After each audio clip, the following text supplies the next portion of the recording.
Ya, baik, pada kesempatan kali ini kita akan belajar membuat jaringan komputer atau menghubungkan komputer dalam sebuah jaringan. Di pertemuan ini kita akan membahas tentang komponen-komponen dari jaringan komputer. Kalau sebelumnya kita sudah belajar atau berkenalan dengan sistem pengalamatan atau menggunakan IP addressing. Kalau kita ingin menghubungkan dua komputer, maka kita harus konfigurasi IP address-nya harus dalam satu kelas.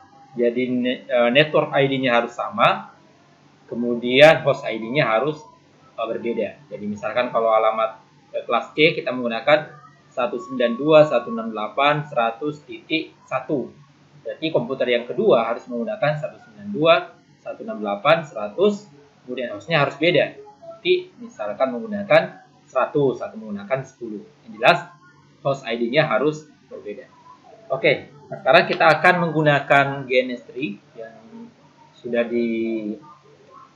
diperkenalkan sebelumnya di video sebelumnya. Sekarang kita akan menggunakan simulasi GNS3 untuk membuat jaringan komputer. Oke, kita pilih dulu new project, kemudian kita ini desain jaringan. Oke, desain jaringan. Oke. Nah, sekarang kita punya konfigurasi seperti masih kosong. Nah, sekarang kita di sini tempatkan komponen. Misalnya di sini kita pilih komponen, misalnya kita memilih PC ya. Kita virtual PC, kita pilih yang ini. Ini PC 1, kita pilih lagi 2. Nah, kita bisa menghubungkan dua ini. Yang simulasi yang pernah kita buat atau kita rancang itu kita hubungkan langsung dengan kabel. Tapi kali ini kita akan membuat jaringan. Jadi kita akan menggunakan misalnya Ethernet hub. Ini komponen hubnya. Kita menggunakan hub, ya seperti itu. Nah, ini ada juga switch. Kita juga bisa menggunakan switch. Nah, caranya ya kita sini kemudian kita tambahkan lagi. Nah, hub itu di sini kita lihat portnya ada 8 port. Kita tambahkan lagi komputer, misalnya ada komputer lagi. Nah, seperti itu. Ini mana? Sudah muncul ya. Berat. Kita pakai saja ini. Nah, ini 3. Oh ya, sudah.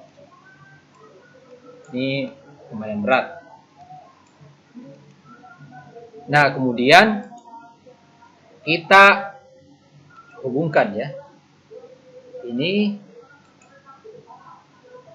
nah, misalnya ini kita pilih Ethernet 0, kita hubungkan. Ibaratnya ini sudah ada kabel, terhubung. Dan di sini hubnya ini sudah terpakai. Nah, kemudian kita hubungkan lagi Ethernet ini ke sini. Nah, kalau misalkan kita kemudian coba kita pilih ini, maka dia akan tidak bisa ya, karena ibaratnya ini adalah colokan, itu sudah terpakai, kita mau pakai lagi kan? Karena kita pilih yang ini. Oke, ini kita ulangi.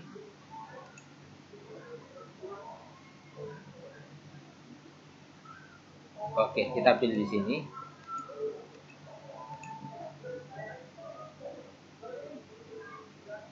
Oke, ini nampaknya ini bermasalah karena ini sudah dikonfigurasi ya. Kita tidak pakai yang ini saja, kita pakai yang ini. Nah, kita pakai yang ini.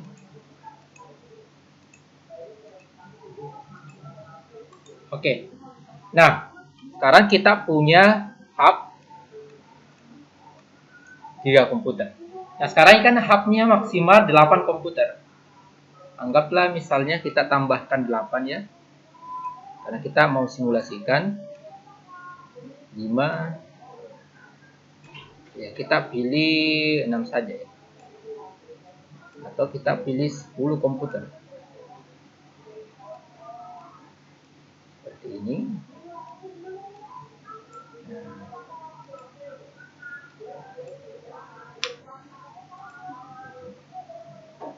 kita pilih apa berdekatan.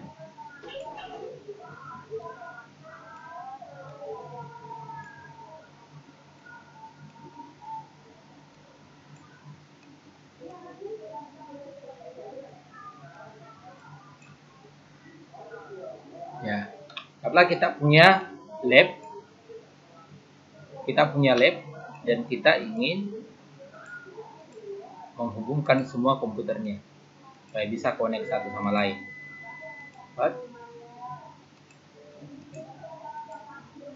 Nah, kemudian ini ya.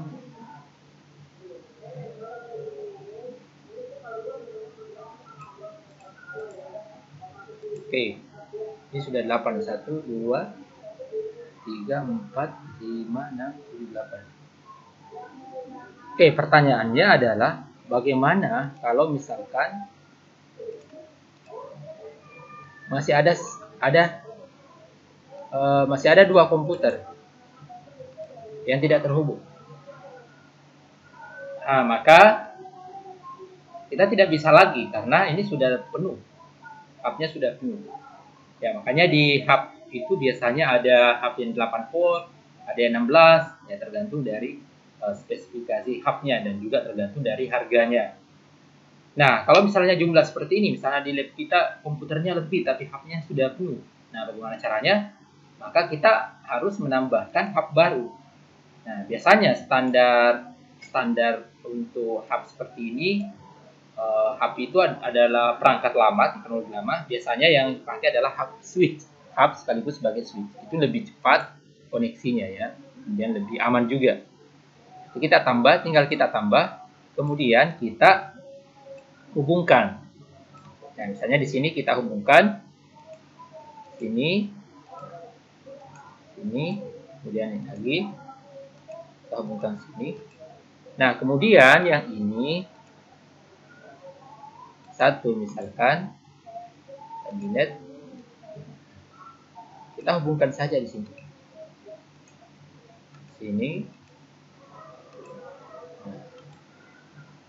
Kemudian ini tinggal kita hubungkan. Oke. Nah, ini sudah terhubung. Nah, demikian juga kalau kita tambah lagi. Nah, beginilah konfigurasi di dalam biasanya di dalam sebuah lab. Misalnya hubnya itu kalau komputernya banyak itu tidak hanya satu, tapi ada beberapa hub atau switch. Biasanya hub dan hub switch ya. Oke, seperti itu. Nah, ini sudah terhubung. Tinggal kita konfigurasi IP address-nya dan itu yang sudah pernah kita lakukan kemarin ya. Kita tidak konfigurasi lagi. Kita lihat strategi. Oke, kita lihat konfigurasi, kita lihat strategi implementasinya saja. Nah, sekarang pertanyaannya adalah bagaimana jika saya ingin menghubungkan komputer ini masing-masing ke internet. Nah, ini kan menjadi pertanyaannya. Nah, berarti kita misalkan kita punya koneksi internet dan kita mau masing-masing komputer ini punya akses internet. Maka kita harus menambahkan konfigurasi koneksi ke internet. Ya, pertama kita ambil misalnya akses internetnya. Misalnya di sini kita pakai cloud. Ini untuk akses internetnya. Nah, ini akses internet, anggaplah sini ada internetnya. Nah, kemudian kita bisa menggunakan mikrotik untuk akses internet. Anggaplah ke situ. Ya, ini ya, mikrotik ini adalah router. Nah, router itu macam-macam, ada mikrotik, kemudian ada juga merek lain, misalnya mereknya Cisco ya. Kemudian apalagi banyak, misalnya TP-Link ya, ada juga. Nah, cuma yang kemudian fiturnya yang harganya murah, kemudian fiturnya lengkap, dan umumnya ini yang digunakan di warnet itu menggunakan mikrotik. Ya, karena mikrotik itu kemudian router yang banyak variasinya. Ada yang fiturnya kemudian sudah cukup lengkap untuk keperluan warkop, nah, atau kemudian keperluan rumahan dengan untuk sharing bandwidth, nah, bahkan sampai untuk mengelola instansi misalnya kampus, atau misalkan lembaga pemerintahan yang usernya sampai mungkin mendekati ribuan, nah itu stabil menggunakannya. Oke, berarti kita pakai, anggaplah kita koneksinya satu, internet 0 itu ke internet, nah, misalnya nyanggaplah internetnya. Kemudian ini tinggal kita pilih. Kalau misalnya konfigurasi kita pilih seperti ini. Ini kemudian sini. Nah, maka kita sudah menghubungkannya ke internet. Jadi jaringannya modelnya kurang lebih seperti ini. Nah, bagaimana misalkan kita memiliki jaringan terpisah, yaitu komputer di sini misalkan PC 8. Kalau seperti ini konfigurasinya kan dia bisa koneksi menghubungi PC 3. Kenapa? Karena jalurnya ke sini. Demikian juga seperti ini.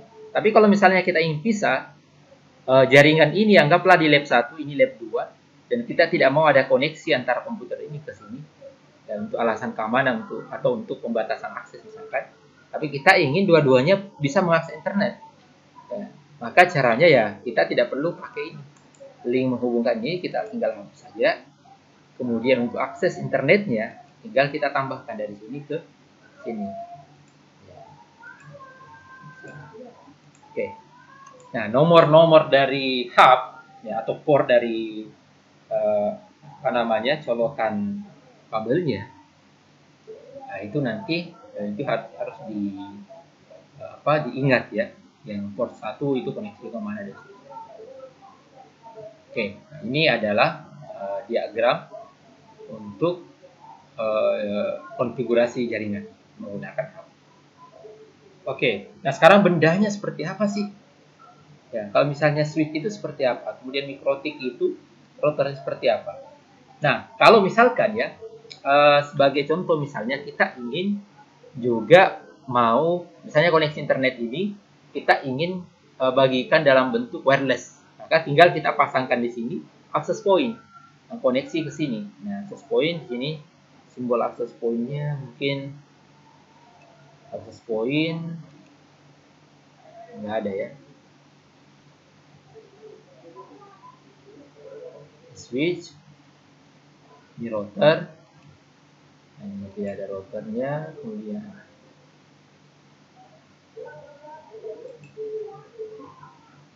nah ini tidak ada access point. Nah, kalau ada access point ini tinggal dihubungkan ke sini, jadilah dia. Nah, contoh access point ini ya seperti ini. Access point ini tinggal sini kan ada kabelnya ya. Kalau kita beli access point, belakang itu biasa ada kabelnya. Seperti ini contohnya. Ini access point. Nah, ini mungkin gambarnya lebih jelas. Ini ada kabelnya. Nah, access point macam-macam mereknya. Ada TP-Link, ya ini seperti ini ya. Access point. Nah, ini colokannya. Access point itu kemudian bisa ke ini, ke router. Jadi ya, ibaratnya ini tadi mikrotik, jadi celok ke sini. Maka access point ini setelah dikonfigurasi tentunya ya itu bisa menjadi akses ke menjadi akses bagi pengguna untuk mengakses internet. Oke, kurang lebih begini. Ya. Nah, sekarang untuk router sendiri seperti apa? Nah, coba kita lihat router mikrotik. Nah, ini ada banyak sekali, ini adalah router mikrotik. Sama ini hubnya tadi, ini 1, 2, 3, 4, 5. Kalau kita lihat di sini, ini lihat mikrotiknya. Ini 0, 1, 2, Ya, kalau kita lihat misalnya ini ada 4. Ini yang terpakai ya. Oke, nah ini contoh. Nah ini semua mikrotik. Ada banyak variasinya tergantung kebutuhan dan juga tergantung kemampuan dari mikrotiknya sendiri. Ini ada juga akses poinnya, ada yang selalu router, kemudian dia bisa juga fungsi sebagai akses point. Nah selanjutnya kalau switch hub,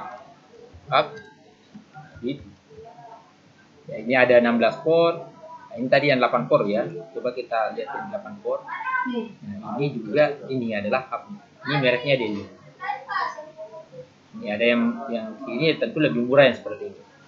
Yang kecil ini kalau seperti ini lihat saja kemampuannya sudah gigabit, berarti kecepatannya sudah sangat tinggi. Karena yang biasanya itu ya paling 100 Mbps yang merek-merek lama ya. Oke, kemudian coba kita tampilkan yang 32 port. Itu lebih besar lagi. Nah, perhatikan, nah ini adalah switch yang 32 port. Itu lebih besar, ini 32 port ya. Yang 32 port juga lebih. Nah, tentu lebih besar begini lebih mahal dan juga tentu kualitasnya lebih bagus lagi dari sisi pendinginnya, dari sisi penggunaan dayanya dan sebagainya. Oke, nah kemudian ya tentu PC ini ya bisa PC bisa PC sendiri, kemudian bisa laptop, bisa juga berupa HP, dan itu koneksinya kalau HP ya wireless. Oke, demikian kira-kira model konfigurasi dan perangkat-perangkat yang dibutuhkan untuk membuat jaringan komputer menghubungkan